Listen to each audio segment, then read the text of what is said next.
So, people may have told you, you can install ReShade and make this game look better. And you're like, why would I need to do that? This game looks fantastic as it is. I mean, look at this. This is amazing. This is an indoor, beautiful, beautiful scenario. I can go outside after, it loads. Play dun dun dun dun dun dun dun. Okay, it has to load a larger set of things when it goes outside. I mean, look at this. It's just gorgeous, right? Who would want to change this? I mean, I can always go in here into the settings and just go, oh, I want this to be darker, right? I just want this to be a little bit darker. And just do it that way, right? Ooh, look how spooky it is. It looks so much nicer. Or I want this look for some reason, right? And yes, you can do that. But the problem is, this is sort of like using a giant hammer to put in a screw, to misuse a metaphor. I think there's a better way, and we're going to do it with just a very minimal amount of effort. And it's going to be easier than you imagine. So I'm going to quit the game. I'm not going to save any of my changes. Yes, all progress will be lost. I actually rewound all the things I did to my game when it comes to ReShade in order to do this demo. So we're just going to wait until this stops. Sometimes my copy of Oblivion doesn't like to stop right away, so I might just say stop. Yes, I think it's some mod in there is sort of hanging it and keeping it from stopping. Okay, there we go. Now it's uploading whatever saves it had. So what we're going to do is we're going to go to reshade.me. That's why I titled this video, Reshade Me, Please. So it's so simple. You just go to download, and you don't need full add-on support. You just go to this top one, download ReShade 641. So we're going to download that. It's a very small download. We're going to go in here. I'm going to run this through my virus checker, which I recommend you always do. If you have a local one, do that. And I also recommend you run things through VirusTotal. We're going to check it here. Everything looks good. No even false positives. So now we're going to install this. And notice the game is not running. It's very important. We don't want the game to be running. I'm going to run ReShade setup. Okay, now we're provided with a list of games that you have installed that it recognizes. The only one I want to use this with is Oblivion. So which one? Well, we're not running the original Oblivion. This is actually a launcher of sorts. This, Win64 shipping, is the actual game. This is the one you want to select. So we're going to go, and if it doesn't find it, you'll have to go, if it doesn't list it here, you have to go find it, but it should find it. I would be surprised. If you do need to find it, it is at, you can write down this pathway to get to it, but you shouldn't need that. So let's click next, and now we have this list. Most people now are using DirectX 10 or 11 or 12. So let's choose that. And now we're presented with this really weird thing, right? What is this? Well, this is a list of all the things that it can do. All we really care about are two things from SweetFX. So we're just going to leave these the way they are because you can't turn this one off. We do want this one on. So I'm going to click next, and it's going to do some thinking, and now it's done. We've installed ReShade. And we don't really have to go do anything now. We have ReShade. So now let's run the game and see what that did. Let's see what magic it weaved in the background. We will have to massage it a bit, but that's really easy to do. Oh, look at that. Something in the top left corner.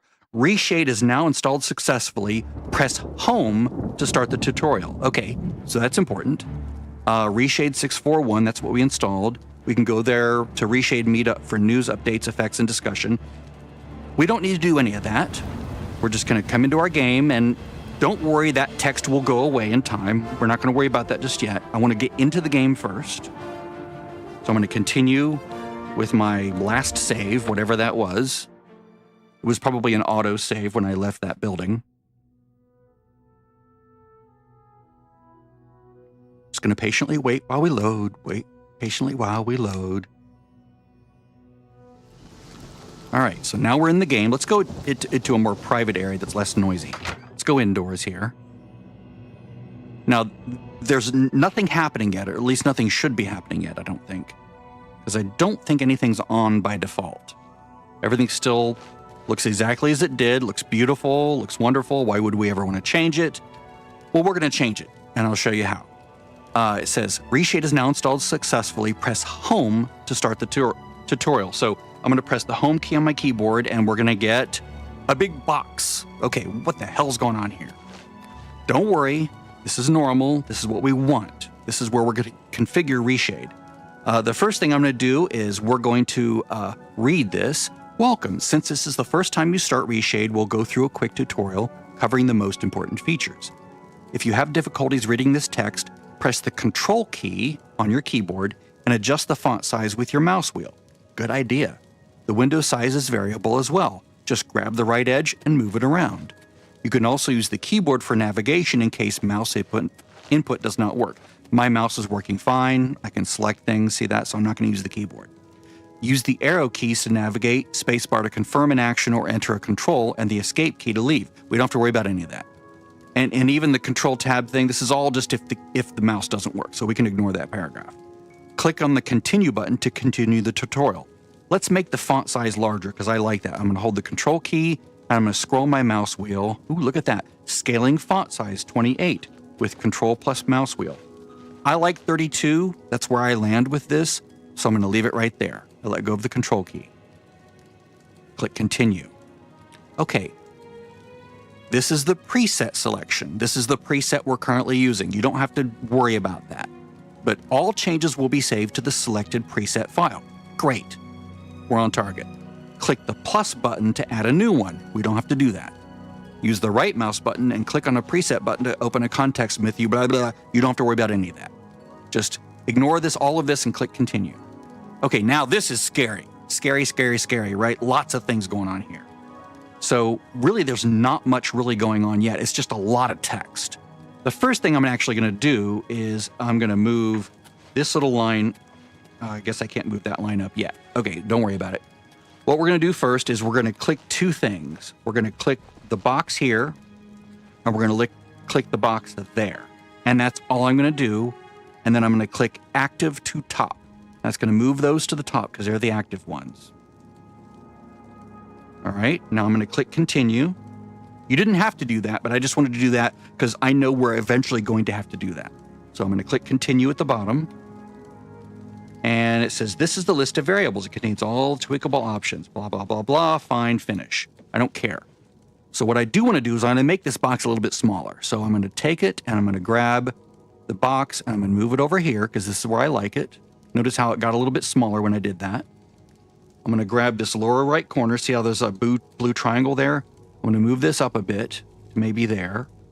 I'm going to go to this line. I'm going to move this up so I can see everything down below.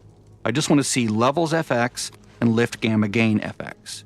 And let's make the game behave again by hitting escape and going to sneak mode. And I'm going to go to first person so my camera doesn't keep spinning around on me, or we can go in here, but no, first person is fine. Okay, now I'm going to hit home again. Again, I hit escape to make that go away, but you can also use the home key. Just toggle it on and off with the home key. If this is on, escape will make it go away. If it's gone, then that'll bring up your menus, right? So I'm going to go back in here, and these are the only two I care about. Okay, so as it is, ReShade, none of these are turned on.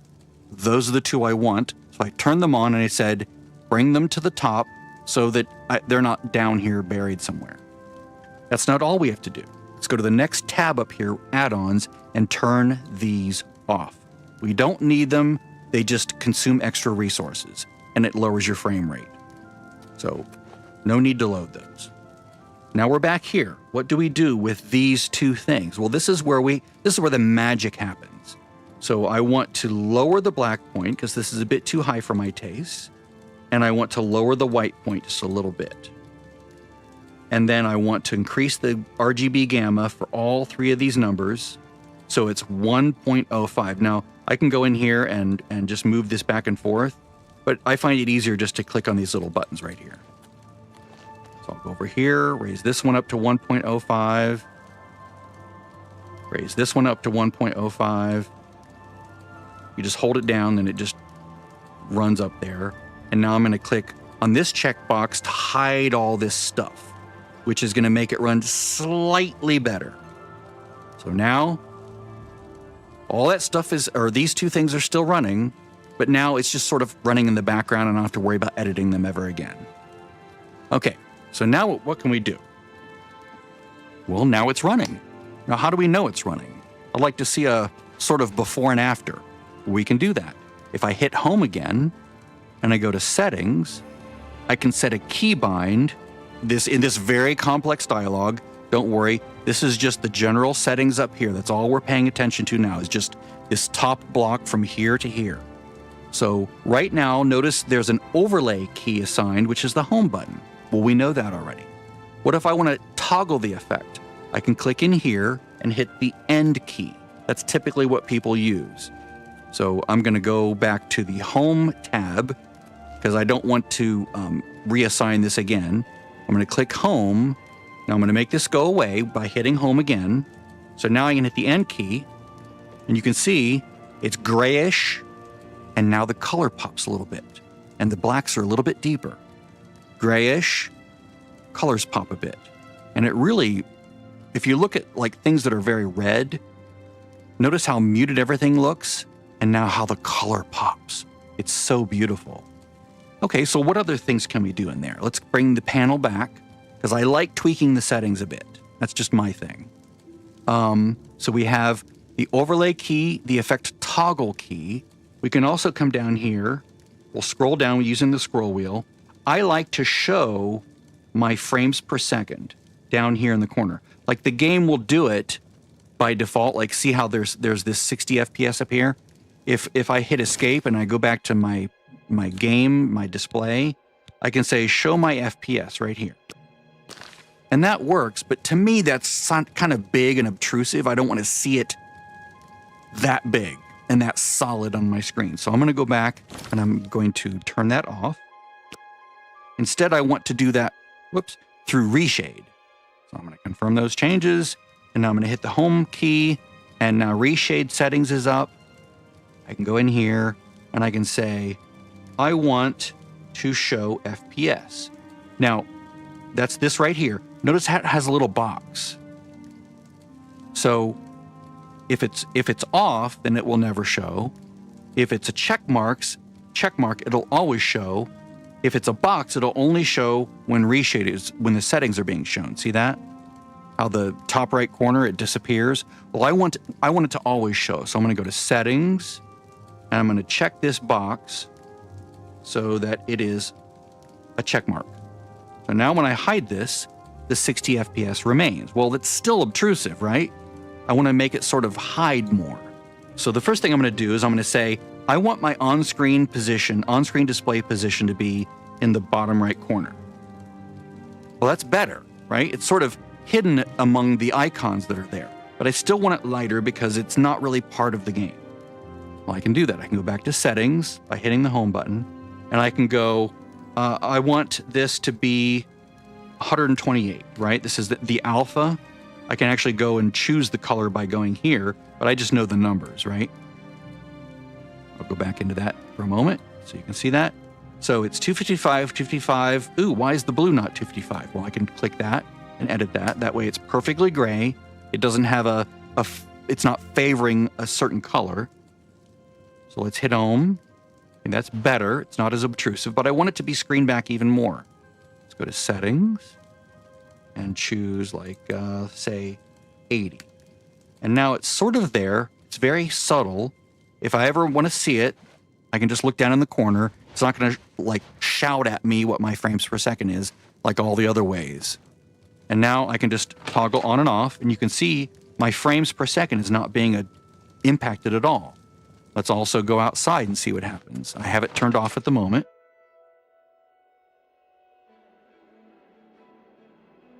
Obviously it's going down because it doesn't need to draw as much during a menu load. Good to see. Screen load. And now we're at 55, 58, right? If I engage the levels adjustments, my FPS hasn't changed at all. The reason it's not changing is because the effects that I'm applying, the levels and the lift gamma gain, are sort of like a last-minute adjustment to contrast levels right before the video card shoots these pixels to the screen. So there's almost, it's like, a millisecond at most, maybe half a millisecond for the graphics card to go through and make all those changes. So at most, you're losing maybe half a frame, quarter of a frame per second. That's why it's not even showing up here. Like if I go back and forth here, my game flips out for a moment because it is, loading some things and then fixing some things, but then it stabilizes right back to 60 FPS, as you can see there. And it's like, well, this is beautiful. Now, if for some reason you're in a scary dungeon and you're like, I don't like how dark it is, you can just hit the end key and that turns it off, right? It's like, I don't like this, I want it off. But see, I love this. I love that it adds just a little bit of enhancement. Now, during the daytime, that's nighttime. Let's go to the daytime and see what it looks like. See just how much improved this can be during the day. And note, we didn't have to download any special shaders or anything from like the Nexus mods. There's like so many people have their own custom presets, and that's great. They're doing all sorts of interesting things. Now, right now it's off, so you'd be like, oh, this looks great. Then you turn it on. Look how everything pops. It's just so beautiful. Look in here. Oh, look, it's great. It's not a problem. Make everything pop. The contrast, the color, everything gets a little bit better. Well met. Off, on, off, on. And you can do this yourself. You can even go in and adjust these numbers. You're like, well, I just want it to be a little bit better. So you can turn off the performance mode down here. That'll make these appear. You're like, I want the black point to be a little bit more exaggerated. Like here's what the effect it does. It basically crushes the blacks. And if you want to see what it's doing, sort of a behind the scenes, you can click this highlight clipping pixels. Now watch, it's going to be crazy all of a sudden, right? See that? What's happening is it's highlighting the pixels that are being pushed into the black. So if I hide this and I look around, note this is not doing anything as far as a frame penalty or anything. It's just as high frames as it was before. But what it's doing it's doing something that can happen with videography, like especially with some video cameras where they'll show you, we're losing some detail in the blacks. We're losing some detail in the whites here. Like you can see how the red there, the vivid red, if I turn that off, you can see that that's the highlight area, and the blue and the black is the dark area. So now if I go back in here, I can say turn off highlight clipping pixels. And what it's trying to tell us is that we're coming close to these light areas being lost because I've moved the white point down. If I move that back up, see that? I can make it worse and worse and worse and worse. And basically the yellow is I'm losing it all together. So I don't want that. I do want it just a little bit. This is like the heavy lifting part of this. You don't have to do any of this. If you don't want to deal with seeing what it's actually doing behind the scenes, you don't have to mess with this part. I like doing it because I like seeing what it's actually crushing or what it's potentially losing.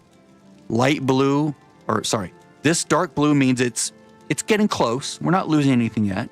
This light blue means we're really close to losing some detail here. You might want to back off just a little bit in case you want to keep that detail. But to me, if I want that detail in that little area that much, then I'll just turn off I'll turn off ReShade. One of the reasons I'm using it is because I do want to crush the blacks just a little bit so that it looks a little bit more contrasty, because there's a lot of love in this contrast. Turn it off. Yeah, we might see a little bit more here and there, but we lose the color. We lose that vividness that we get with this. And of course, if you don't like this much vividness, you could still use ReShade and just back off a little bit by lowering the black point slightly to maybe 9 or 8, and maybe raising the white point to maybe 240. The idea there is that if you're all the way at the ends here, you're not changing anything as far as the black and the white point. The whole reason to use levels is to increase this a little bit and to lower this a little bit. And I've found what I like, which is Like for the light version, I like 10 and 230, but you might like something different. And of course, the RGB gamma gain is lifting the midtones a bit. So if I turn this off, you'll see it got just a little bit darker. But if I click this, it brightens this area just a little bit without affecting the deep, deep blacks. So without both of them, it looks like this. With just this, notice how it gets a little bit brighter, but the blacks are still sort of grayish. I haven't solved the grayish problem. This is what solves the grays. This just compensates for that by raising the midtones up just a little bit so that it's not, so it's not scary. Like if you're in a dungeon and this makes it scary, this makes it a little bit less scary when this is on. So that's why I like that. So that's those two. Those are the only two you need, in my opinion, to make the game look good. I hope that helps somebody. Bye-bye.